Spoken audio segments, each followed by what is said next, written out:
¿Qué tal, amigas y amigos? El día de hoy quiero responder a dos preguntas que me han hecho y la primera es ¿cómo terminó Judas Iscariote? Y la segunda es si se pudo salvar o no se pudo salvar. Bien, la primera voy a responderla tomando en cuenta dos textos de la Sagrada Escritura. Para ello voy a tomar una Sagrada Escritura llamada la Biblia Latinoamérica y la otra Dios habla hoy. En general, los textos son en general los mismos, solamente puede haber alguna pequeña palabra en la traducción que no concuerde, pero el sentido es el mismo. Nos dice el Evangelio de San Mateo en el capítulo 27, la muerte de Judas. Cuando Judas el traidor supo que Jesús había sido condenado, se llenó de remordimientos, voy a insistir en esta palabra, remordimiento, que no es lo mismo que arrepentimiento, y devolvió las 30 monedas de plata a los jefes de los sacerdotes y a los jefes judíos. Les dijo, he pecado, reconoce que ha pecado. He entregado a la muerte a un inocente. Ellos le contestaron, ¿qué nos importa eso a nosotros? Es asunto tuyo. Entonces él, arrojando las monedas en el templo, se marchó y fue a ahorcarse. De acuerdo a este capítulo 27 de San Mateo, Judas termina ahorcándose. Concluyo este texto para que lo tengas completo. Los jefes de los sacerdotes recogieron las monedas, pero dijeron, no se puede echar este dinero en el tesoro del templo porque es precio de sangre. El dinero había salido del tesoro del templo, de las monedas de plata del templo, pero ahora que ya ha tenido un uso distinto, ya no puede regresar al tesoro. No se puede echar este dinero en el tesoro del templo porque es precio de sangre.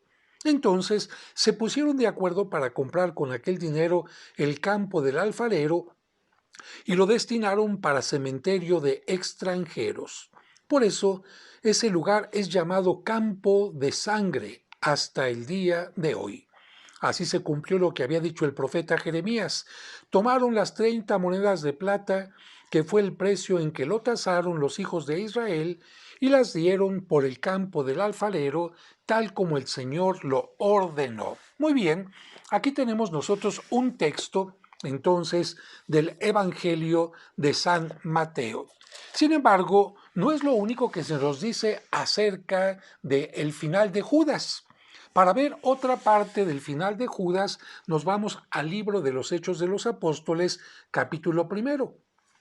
Recuerden que este libro, escrito por San Lucas, nos habla de los inicios de la iglesia, qué es lo que pasa en la iglesia después de la resurrección y ascensión de nuestro Señor Jesucristo. Capítulo primero, precisamente después de la subida de Jesucristo, de la ascensión de Cristo a los cielos. La ascensión de Cristo a los cielos. Bueno, van a reunirse los apóstoles para preguntarse, Cristo eligió a 12 de nosotros, pero lamentablemente uno falló. ¿Qué es lo que pasó? Entonces vamos a escuchar aquí. Se escoge a Matías para reemplazar a Judas. Desde el monte llamado de los Olivos, después de la ascensión de Cristo, regresaron los apóstoles a Jerusalén, un trecho corto, precisamente lo que la ley permitía caminar en el día de reposo. Cuando llegaron a la ciudad, subieron al piso alto de la casa donde estaban alojados, el cenáculo, el lugar de la última cena. Eran Pedro, Juan, Santiago, Andrés, Felipe, Tomás, Bartolomé, Mateo, Santiago, hijo de Alfeo, Simón el celote y Judas, el hijo de Santiago. Santiago, los 11 apóstoles. Todos ellos se reunieron siempre para orar con los hermanos de Jesús, con María su madre y con las otras mujeres. Recordemos, hermanos de Jesús significa parientes de Jesús que precisamente habían llegado desde Nazaret acompañándolo a él, a María y a otras gentes que venían de Nazaret, así como otras mujeres que seguían a Jesucristo desde su predicación.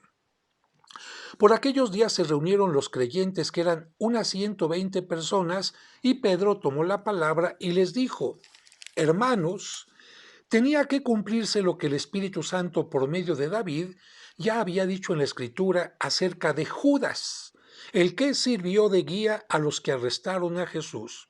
Pues Jesús era, perdón, pues Judas era uno de los nuestros y tenía parte en nuestro trabajo. Pero fue y compró un terreno con el dinero que le pagaron por su maldad. Luego cayó de cabeza y se reventó y se le salieron todos los intestinos. Algunas traducciones de la Biblia dice, cayó de cabeza, se reventó y se le salieron todas las entrañas.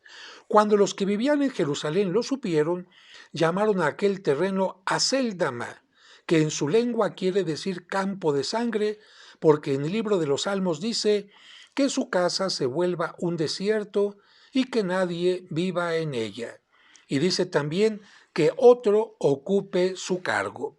Bueno, el texto continúa después diciendo que como Judas Iscariote dejó ese lugar libre, tendrían que elegir a uno de los discípulos de Cristo que habían seguido a Cristo desde los inicios para que ocupara el lugar de Judas Iscariote, y tú lo sabes muy bien, ese elegido fue San Matías. De tal manera que con esta elección es Matías el que va a ocupar el lugar de Judas Iscariote.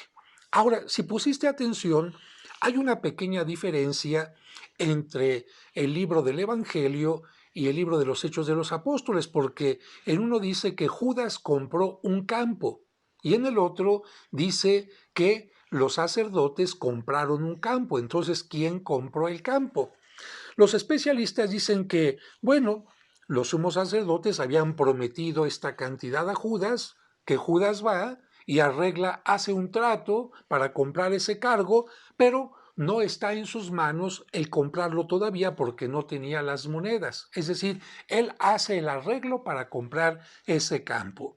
Y una vez que él se ha quitado la vida y que ha regresado las monedas, los sacerdotes, sabiendo que él había hecho ese arreglo para comprar el campo, ellos son los que dan el dinero y finalmente el campo queda comprado. Así es como lo explican los especialistas. Y esto nos hace entender también que Judas Iscariote habría tenido algún incidente en el momento de colgarse. ¿De dónde se colgó?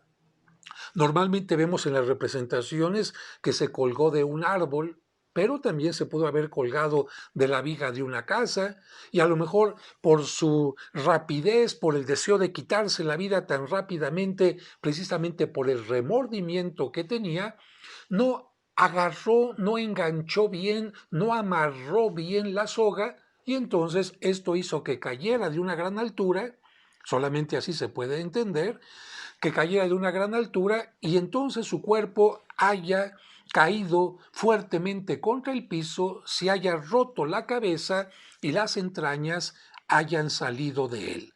De tal manera que aquí, con estos dos textos de la Sagrada Escritura, tenemos el aspecto final de Judas. Ahora, ¿Judas Iscariote se salvó o no se salvó? Bueno, vamos a ver lo que nos dice el diccionario acerca de lo que es el remordimiento y el arrepentimiento. Remordimiento, así lo cita, sentimiento de culpabilidad que tiene una persona por algo que ha hecho y que la intranquiliza y le hace perder la paz interior. Fíjate, sentimiento de culpa. Yo estuve trabajando 7 años ayudando a los presos, iba constantemente a la cárcel y muchos de ellos tenían sentimiento de culpa, tenían remordimiento, pero no querían cambiar de vida. De tal manera que un sentimiento de culpa, un remordimiento, no significa que quieran cambiar de vida, que quieran cambiar de actitud, que quieran cambiar de rumbo. Y nosotros sabemos que para recibir el perdón de Dios, es cierto, hay que tener un sentimiento de culpa. Por eso decimos cuando hacemos el acto de contrición, por mi culpa, por mi culpa. Sí, pero después pedimos ayuda a Dios, reconocemos nuestra culpa y para recibir el sacramento de la reconciliación, el perdón de nuestros pecados, no es suficiente la culpa. Necesitamos el arrepentimiento, un propósito de cambio, un propósito de enmienda, como se dice popularmente, incluso una penitencia, y esto sí nos permite recibir el perdón. Si simplemente tenemos culpa, no, eso no es suficiente. Es cierto, la culpabilidad hace que se pierda la paz interior, y ahorita voy a regresar un momento para hablar de esto, hablando de los suicidios. ¿Qué es el remordimiento? Comparado con el arrepentimiento, remordimiento es el producto del mal cometido, pero sintiendo culpa, ¿sí? Eso es el remordimiento. En cambio, el arrepentimiento es reconocerlo y decidirse a no volver a incurrir en lo mismo, reconocerlo y por lo tanto hacer el deseo de enmienda, el propósito de cambio. ¿De dónde viene la palabra arrepentimiento? Del latín penitente, que significa tengo un pesar por lo mal que he hecho y este pesar me lleva a un cambio de vida. Muy bien. Ahora, aquí la Sagrada Escritura nos dice que Judas tiene este sentimiento de culpa, tiene este remordimiento, pero hasta ahí se queda. De acuerdo a esto, si nos quedamos aquí, tendríamos que decir, Judas no se salvó, no se salvó.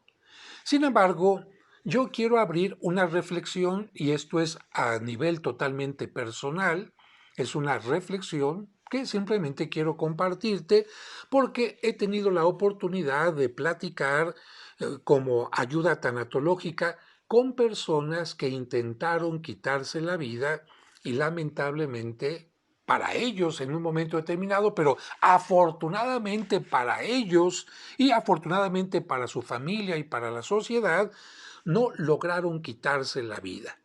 ¿Qué es lo que pasó?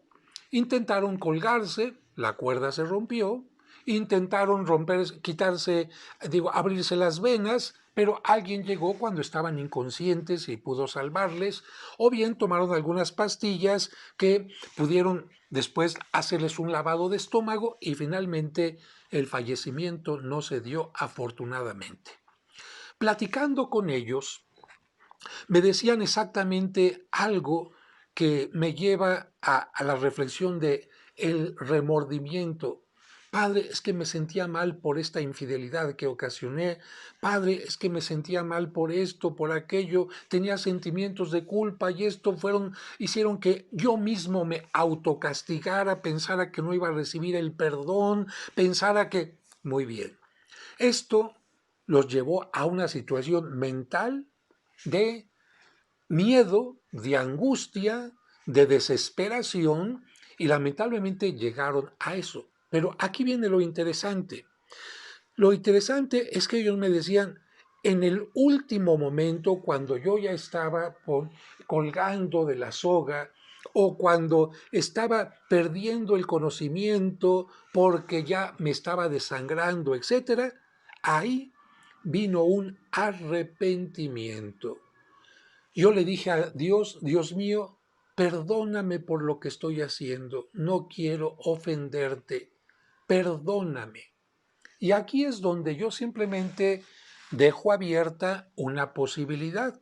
Te repito, es simplemente una reflexión, no es una postura oficial de la Iglesia, es simplemente una postura que me lleva a pensar también en aquel momento en que Cristo está en la cruz y tiene a un lado a un ladrón y del otro lado a otro.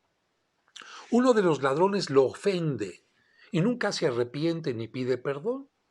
El otro, en esos últimos instantes de su vida, se arrepiente y Cristo le dice, yo te aseguro que hoy estarás conmigo en el paraíso. ¿Qué significa? Que un arrepentimiento, aun cuando sea en los últimos momentos de la vida, puede servir para nuestra salvación. Quizás después, ya una vez que hayamos dejado este plan terreno, tendremos que pagar, por decir algo, en el purgatorio, todo aquello que no hicimos o que hicimos mal. Sin embargo, como en el Juan Tenorio incluso, ese último momento de vida terrena, si tiene un arrepentimiento, podría permitir que la persona se salvara. Aquí yo no puedo decir más de la Sagrada Escritura. La Sagrada Escritura termina ahí. Pero, ¿qué pasó por la mente de Judas cuando estaba colgando? ¿Habrá tenido simplemente remordimiento o habrá tenido arrepentimiento? No lo sabemos. Si solamente tuvo remordimiento, pues entonces él no se abrió a la misericordia de Dios, que siempre perdona, por muy grave que sea el pecado. Dios siempre que hay un arrepentimiento, perdona. Si hubo solamente un remordimiento, no fue Dios el que le negó la oportunidad de salvarse. Fue Judas el que se negó la oportunidad de salvarse. A diferencia de Pedro, que no solamente sintió culpa por haber negado a Cristo, sino se arrepiente y las lágrimas que tiene en los ojos no aparecen por culpa, sino aparecen por arrepentimiento. Si Judas es solamente una suposición, hubiera en esos últimos instantes que no conocemos nosotros, hubiera elevado su oración a Dios, a Cristo y le hubiera dicho perdón, entonces habría tenido la oportunidad de salvarse. Y yo solamente concluyo con esto, como decía aquella mujer, una mujer ya muy grande de edad, como se dice actualmente, una ancianita, me decía, mire padre, yo no soy teóloga ni conozco las Sagradas Escrituras, pero a mí me enseñaron siempre a orar por todos los difuntos, por los buenos y por los malos. ¿Por qué? Porque nosotros no conocemos la historia que hayan tenido cada uno de ellos ni cómo murieron. El único que sabe es allá, Dios. Y en este sentido, esta mujer tenía una sabiduría muy especial. Los humanos tenemos una información de lo que pasa en la Tierra de acuerdo a nuestra capacidad de investigación, a la capacidad de los escritos, en fin, pero más allá no. Y te pongo este caso concreto. Cuando se está buscando canonizar a una persona, es decir, que entre a la lista de los santos o santas, la Iglesia hace su parte, hace una investigación de acuerdo a los testimonios, a los escritos, en fin, pero para preguntarle a Dios, Señor, yo ya hice lo mío, pero tú eres el único que tiene la respuesta, porque ante los ojos del mundo, esta persona podría parecer un santo y a lo mejor tiene muchas cosas ocultas que nadie conoce, porque no conocemos todo lo que hay en la mente de las personas, sus intenciones. Alguien puede parecer muy bueno y sus intenciones son simplemente aparentar, pero en realidad no es un corazón bueno. Y alguien podría parecer a lo mejor muy malo cuando en el fondo estaba simplemente viviendo una situación de rechazo, de angustia o de enfermedad mental. Solamente Dios es el único que puede reconocer si una persona merece o no merece entrar en el mundo de los santos reconocidos por la Iglesia, y por eso la Iglesia dice, Señor, tú danos una respuesta de si es correcto, haciendo un milagro que pidamos a través de esta persona. Y si la persona que está pidiendo el milagro lo recibe, bueno, entonces sabemos que Dios está diciendo lo que han hecho está bien. Bien, entonces en este sentido, ¿quieres saber si Judas Iscariote se salvó o no? Tendríamos que preguntarle a Dios, que es el único que conoció lo que Judas Iscariote tuvo en su mente, en su corazón, en sus últimos instantes. Y si, como esta ancianita, tú piensas que nuestra oración puede ayudarle, bueno, si la oración va a favor de lo que Dios quiere, seguramente le podrá ayudar. Si la oración va en contra de algo que Judas Iscariote no quería, que era la salvación, y por lo tanto él mismo se negó a ella, en este caso nuestra oración no serviría de nada. Pero, como te digo, esta es solamente una reflexión.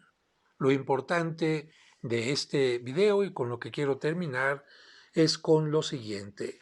Por muy grande que sea nuestro pecado, el tuyo o el mío, no lo hagamos tan grande, que obstaculice el amor y la misericordia de Dios. Porque si tu pecado es inmenso, la misericordia de Dios es doble, triple, 1000 veces más, millones de veces más que tu propio pecado. Y basta que pongas lo tuyo: arrepentimiento, conversión.